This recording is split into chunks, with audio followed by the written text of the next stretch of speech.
Untuk kalian semua para kreator Facebook Pro yang tidak bisa konsisten, maka mohon maaf, saya ingin katakan bahwasanya akun kalian akan sangat sulit sekali, akan sangat susah sekali yang namanya berkembang.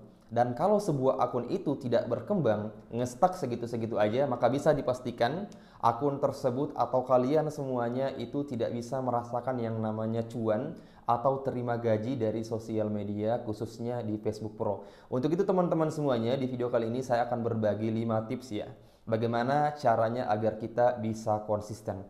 Maka tanpa berlama-lama langsung saja kita bahas di tips yang pertama, yakni konsisten ngupload konten di jam yang sama setiap harinya. Ini adalah konsisten yang pertama yang harus kita bentuk, di mana kita harus bisa meneliti kira-kira orang itu ya jam istirahat kemudian menggunakan banyak handphone itu di jam-jam berapa saja.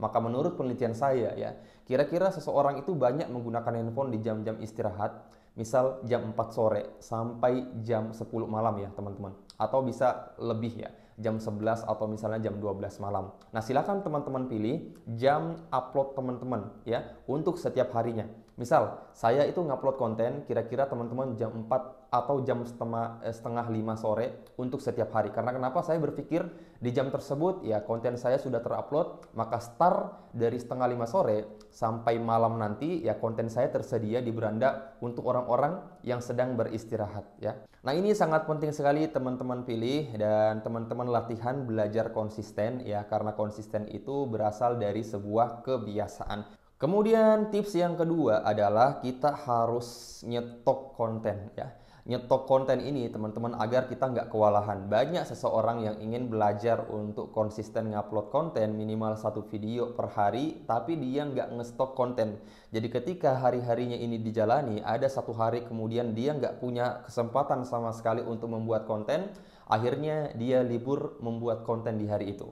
Dan sialnya keesokan harinya juga masih banyak kesibukan, akhirnya dia juga nggak punya kesempatan buat konten dan juga nggak ngupload konten di hari itu. Dan akhirnya teman-teman, ketika seorang kreator itu 2 hari sampai mungkin 3 hari berturut-turut nggak ngupload sebuah konten, itu akan timbul kemalasan dalam dirinya untuk ngupload konten lagi, untuk buat konten lagi. Makanya salah satu ya cara untuk mengatasi hal tersebut adalah kita sebagai kreator itu harus bisa yang namanya nyetok konten. Ketika teman-teman semuanya punya waktu luang, punya waktu yang bebas, waktu yang banyak, maka jangan hanya digunakan untuk membuat satu konten saja teman-teman. Itu sangat-sangat rugi sekali. Apalagi membuat kontennya itu ya singkat ya, 10 menit bahkan sampai 15 menit. Sedangkan kita punya berjam-jam waktu. Maka silakan pikirkan idenya ya, kemudian kreativitasnya, silakan buat sampai 5 konten untuk 7 konten untuk beberapa hari ke depan ya. Kemudian keesokan harinya kalau misalnya kita masih punya waktu luang lagi, ya kita buat lagi konten di situ ya, bisa 5 bisa sampai 7 ya. Kalau misalnya teman-teman setiap harinya memang punya waktu yang luang, waktu yang banyak sehingga banyak kesempatan untuk membuat konten, maka silakan teman-teman naikkan setoran konten teman-teman di Facebook. Misalnya yang tadinya satu hari satu konten, mungkin teman-teman bisa membuat 2 konten dalam sehari atau sampai 3 konten dalam sehari ya. Itu sisi positif jika kita memprogram yang namanya nyetok sebuah konten teman-teman. Kemudian tips yang ketiga teman-teman adalah fokus aja ke prosesnya. Nggak usah fokus ke yang lain, ke views, ke like, ke komentar.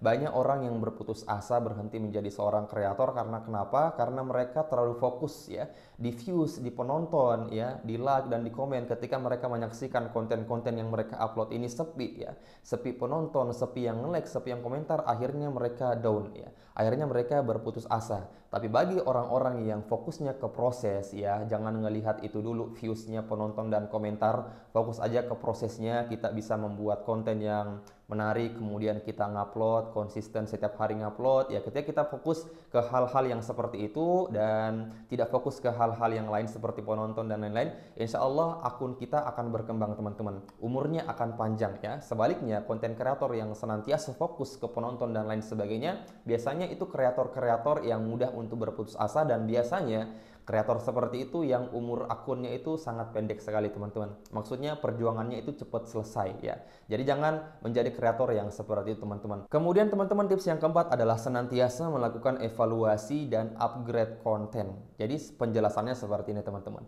Ketika kita telah ngupload konten, maka usahakan seminggu sekali kita senantiasa melihat profil video yang telah kita upload ya, seminggu terakhir atau mungkin sebulan terakhir ya, untuk ngecek ya kira-kira video mana yang viewsnya itu meledak ya, video mana yang kemudian ramai akan penonton ya. Ini sangat penting yang namanya evaluasi untuk melihat, oh ternyata konten-konten seperti ini yang saya buat ini banyak diminati oleh banyak orang ya, penontonnya lebih banyak. Akhirnya coba kita fokusin membuat konten yang semisal itu, yang ramai itu ya. Kemudian teman-teman upgrade konten ya, upgrade konten yang tadinya mungkin kualitas pengambilan video kita, audio kita ini masih kurang, makanya kita perlu untuk senantiasa belajar juga dari kreator-kreator yang lain. Kita senantiasa pelajari strategi mereka, bagaimana caranya mereka membuat konten, editingnya, sehingga konten-konten yang kita buat ini juga terupgrade ya, cara ngeditinnya dan lain sebagainya. Jadi jangan merasa puas ya, sebagai kreator itu jangan cepat merasa puas. Jadi kita harus senantiasa belajar di kreator-kreator di sekeliling kita. Dan yang paling terpenting ya, kita harus bisa ngefollow atau mengikuti kreator di FB Pro itu yang mana tema kontennya ini sama dengan tema konten kita. Kalau tema konten kita tentang hiburan, ya kita juga harus banyak ngefollow orang-orang yang temanya tentang hiburan. Kalau tema tentang edukasi, kita juga follow kreator tentang edukasi. Atau misalnya tentang masak, kita follow edukator, konten kreator tentang masak teman-teman. Ini membantu kita untuk bisa mengupgrade konten yang kita miliki, karena kita akan senantiasa membandingkan, oh ternyata konten dia ramai karena seperti ini ya, konten saya sepi karena nggak ada ininya. Jadi ini sangat penting sekali teman-teman untuk senantiasa evaluasi dan juga upgrade konten yang kita miliki ya. Kemudian teman-teman tips yang terakhir yang sangat penting adalah nikmati prosesnya teman-teman ya. Nikmati aja prosesnya, gimana caranya kita mikirin ide konten, buat konten, kemudian ngupload sebuah konten. Setiap harinya kita konsisten upload